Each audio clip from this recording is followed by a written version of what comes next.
made that cop, who, let's face it, he may or may not be educated, he may or may not have a gripe against you, he may or may not have been chewed out by his boss earlier that day, he may or may not be in a good mood, you have just made him judge, jury, and executioner, right there. Because from the moment he arrests you, number one, unless he just egregiously does something that's just way off out of the norm, and unless you're able to get a pro bono lawyer from the Southern Poverty Law Center or the American Civil Liberties Union, that's the only way you're ever going to sue a department and win, pretty much.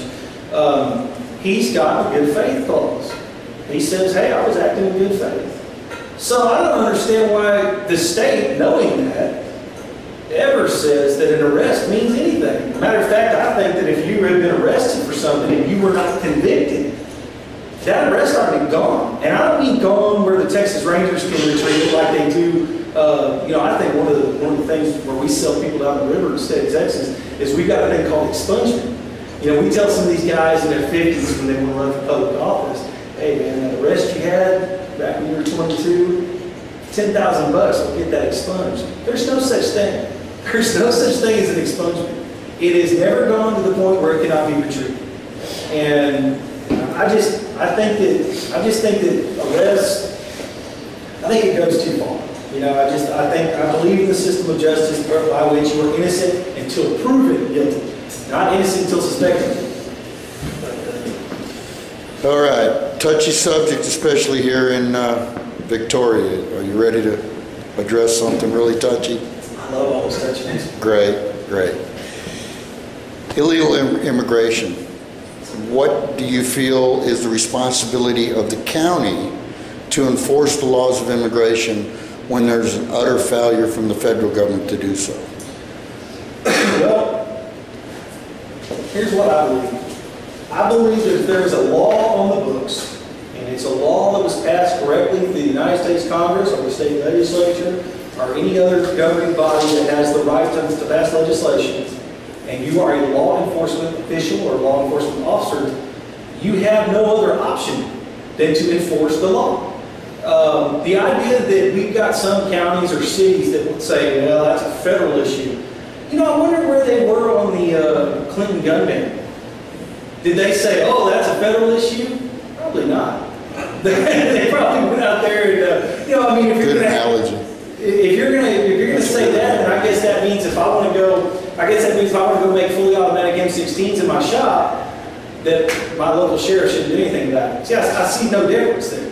That's a federal law that actually, really, you want to get down to brass tacks, that's an unconstitutional law. But yeah, so I think that a law enforcement officer has no other options at his disposal. He has to enforce the law. And the fact that, or the idea that we would look the other way on some laws because of political correctness or because of political persuasion or because, well, we don't want to upset certain members of our community, it's hogwash. If you don't like it, go do what everybody else has to do and go affect change in the State House and in the U.S. Congress. If the U.S. Congress passes a law and it's constitutional, I'll abide by it. But don't tell me that the people that like if I'm elected county judge, the sheriff's office budget that I sign on to, don't tell me that my officers can't go arrest someone that's in this country illegally. It's ridiculous. If we're not going to enforce it, then let's not make it illegal. See, nobody wants to actually take the correct stance. And I'll give you a good analogy on that. Back in, help me out here, 1921 was it, when Prohibition was passed? Yeah, I think it was 21. Okay. Most people nowadays would look at that and go, why on earth did they have a constitutional amendment? They actually still believed in the rule of law back in 1921. Right. They wanted to make something that was banned federally, so they did it the correct way. That was a constitutional law, a completely anti-liberty law, but it was constitutional. They did it correctly. How many things has the federal government banned since then with the stroke of a pen or a vote of Congress? Too many to name. So that's what I say. The law is the law, and the idea that we would place citizens at risk in our community or allow our community services to be drained because we don't want to go enforce the law because it might hurt some feelings. I'm sure there's a lot of people out there that use drugs that don't like those laws being enforced either. So heck, let's just not enforce any of them. And I'll give you another analogy. People have said, they say, well, this many people get killed by illegal immigrants every year, this many jobs are taken by illegal immigrants, and people say, well, people get killed by Americans too. Okay, well, this is a good analogy to challenge that method of thinking and that way of passing it on. If I live in a neighborhood and I've got two sons, let's say one of them's 12 and one of them's 10, and let's say the 12-year-old beats up the 10-year-old from time to time, he holds him down and he pounds on him a little bit. As a father, I have to accept that. Now, I go discipline the 12-year-old and I comfort the 10-year-old. But I have to accept that because they're both my children. Now, if somebody moves into the house next door and they've got a 12-year-old and he comes onto my property and pounds on my 10-year-old, I don't have to accept that.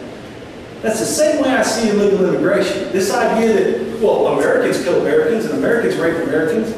Well, what are we going to do? Deport the entire country somewhere else? The fact is, though, we don't have to put up with it from outside. Good.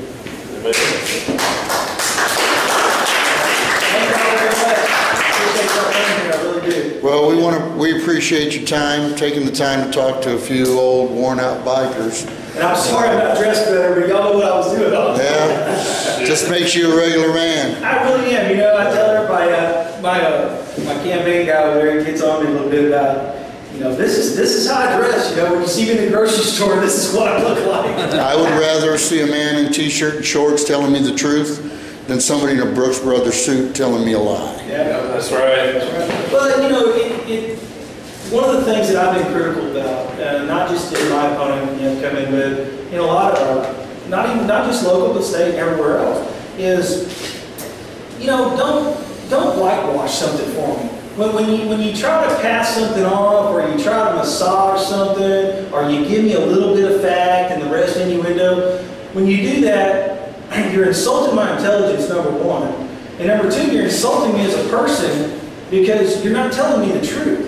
And it's funny, when you go to court, you raise your right hand. They don't say, you promise to tell the truth, only the truth we ask you about, nothing more. No, they say the truth, the whole truth, and nothing but the truth. So let's start asking our elected officials to do that. Yeah. Give us the whole truth. Don't tell us about some sidewalk you're going to build that's going to be so wonderful, and then not tell us about the cost. Or, don't tell us about some law that's going to, oh man, these guys over here they're going to get a break, they're going to have to pay these taxes, but then not tell us that, hey, everything else can be passed on to everyone else who does pay taxes.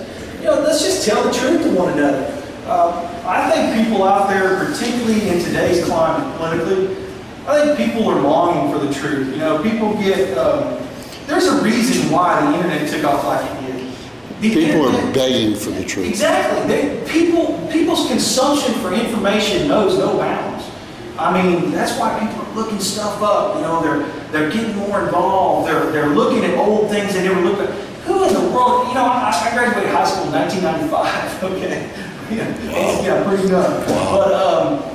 But who on earth talked about the Federalist Papers?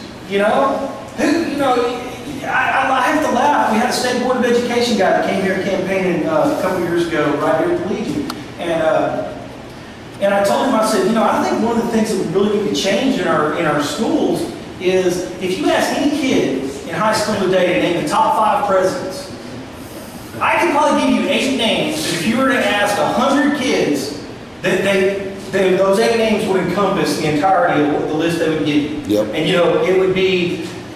Probably someone would still give you Wilson, because he won World War I for us, FDR would definitely be in there. Someone would say JFK, some would say LBJ.